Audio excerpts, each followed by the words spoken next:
Com o final das Olimpíadas realizadas aqui no Brasil, nós vimos que o tema principal da cerimônia de abertura foram as questões ambientais, os nossos ecossistemas, a nossa floresta, a nossa biodiversidade. Não obstante, nós temos ainda muitos problemas ambientais, como que foi observado no hiatismo da Baía de Guanabara.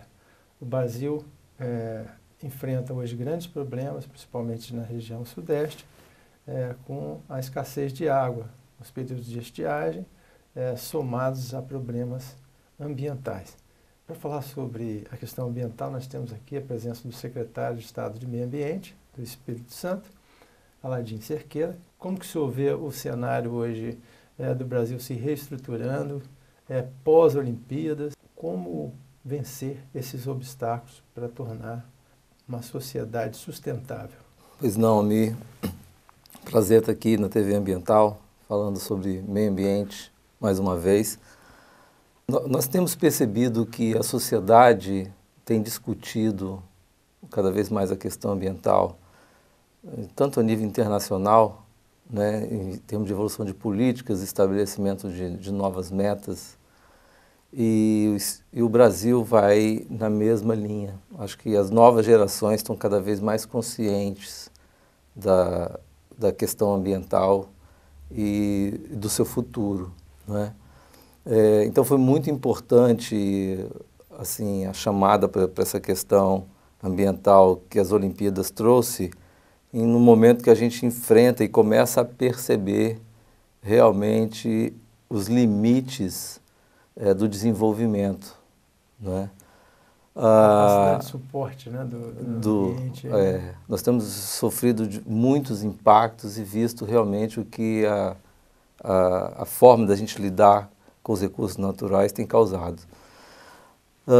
Então, assim, é muito, muito bacana ao mesmo tempo que a gente tem estabelecido novas metas, né, de reflorestamento, de recomposição, de um novo uso do solo na agricultura, de lidar com o problema da escassez hídrica, né, do problema da crise hídrica que nós estamos enfrentando. Seríssimo. Né?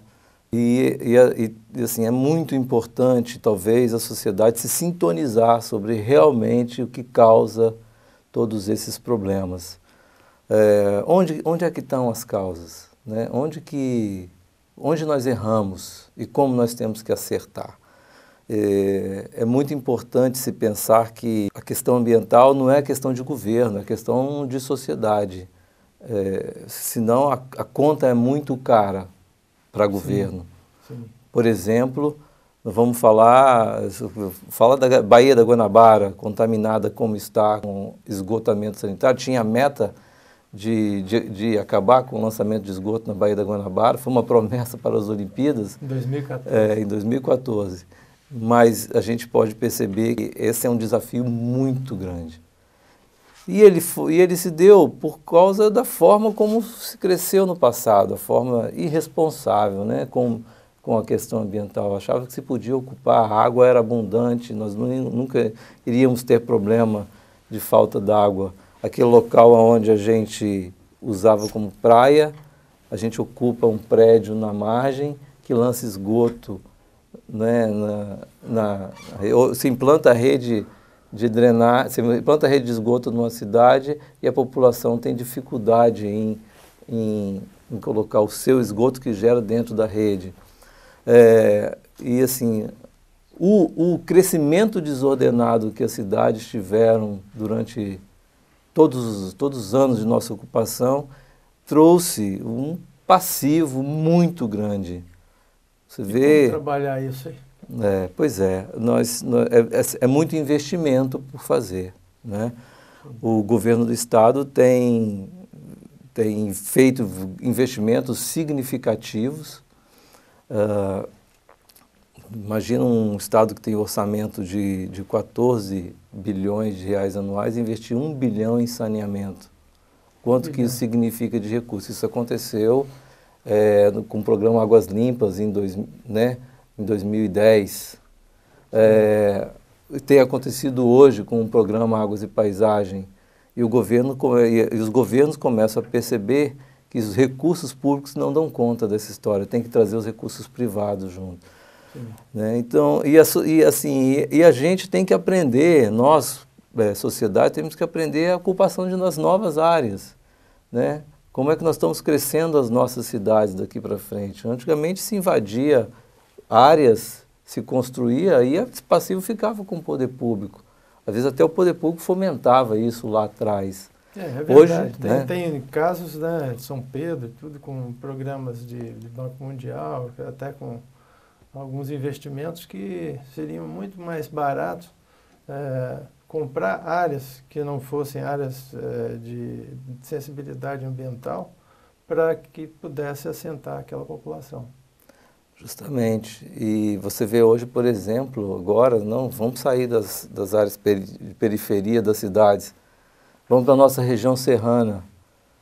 Quem da Grande Vitória, consciente, né, não tem vontade de ir lá comprar um terreno, né, na região de Santa Teresa, nos municípios aí da região serrana, Domingos Martins, e numa área que é irregular, que não foi licenciada, que não teve seus projetos de tratamento de esgoto, de lixo, as compensações para o poder público. Isso está acontecendo ainda hoje. Então, assim, nós temos um risco de perder a nossa galinha dos ovos de ouro, do nosso turismo, que é a nossa região serrana lá no futuro, daqui a 10, 20 anos. Como é que estarão essas áreas? E são atitudes que estão sendo tomadas hoje. Por isso que eu falo da questão da consciência, de nós sabermos, né, quais são os caminhos de ser sustentável. Né? E nós estamos enfrentando, por outro lado, uma crise hídrica sem precedentes na nossa história.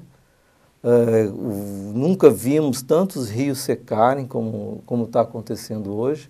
Uma seca de 3 anos, que em alguns anos nós tivemos instalado aqui o clima do semiárido, está aqui, instalou no norte do estado do Espírito Santo, e nós usando água como nunca usamos. Sim, a irrigação tem um consumo hoje muito maior do que tínhamos há 10, 15 anos atrás. Né? Então lá atrás o produtor rural ele produzia café, produzia com 8 sacas por hectare. Então ele desmatava uma área imensa, né? Com solo ainda fértil, né? Solo ainda fértil. E a lógica da agricultura mudou. Então, assim, outras áreas passaram a ser mais produtivas, houve incremento de novas tecnologias e a irrigação passou a ser fundamental para a sustentabilidade das nossas lavouras. Então, hoje você produz em 1.000 hectares o que você produzia antigamente em 10.000. Né? Só que tudo isso depende de irrigação. Então, assim, a necessidade do consumo de água é muito importante. E, assim, o Estado do Espírito Santo tem feito o seu papel, um papel muito bacana, até assim, como liderança nacional, porque saiu na frente criando o Fundágua, pegou 3% do royalties de petróleo, pensando no futuro e construiu um fundo para investimento em meio ambiente. Nós já captamos, desde 2007 para cá, cerca de 100 milhões de reais, 70 milhões para investimento no reflorestar. Bem, essa questão da água é super importante. Vamos a um rápido intervalo, voltamos já com a nossa entrevista.